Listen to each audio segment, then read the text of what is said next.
mehribanım, kelgine kadirdanım.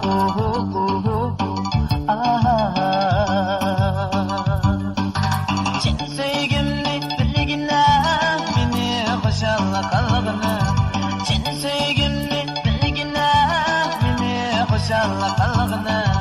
Sana ateş kalbimnin azabını bilgine.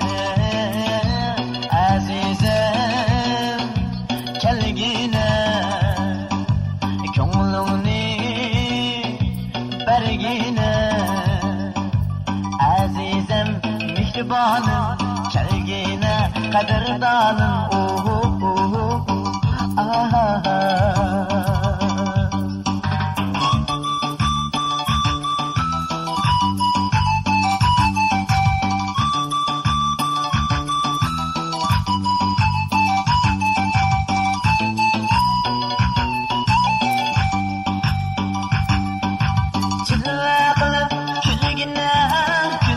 Hoşalla yürgine, cilve kılıp kirligine, günde hoşalla yürgine.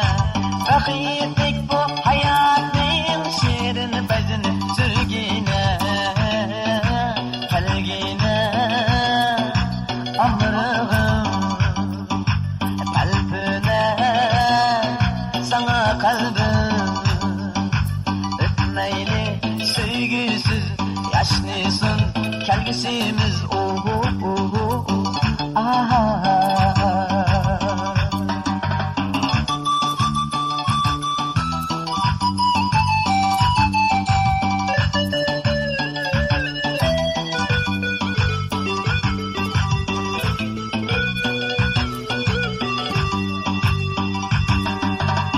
Sevgisiz turmuş neşetlik, sevgidinikiler hoşallık.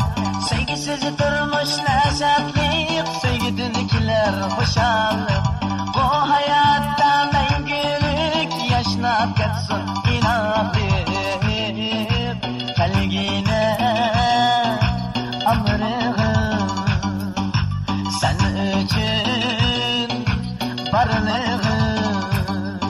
Hayatımız güllensin, sevgimiz yaşlısın.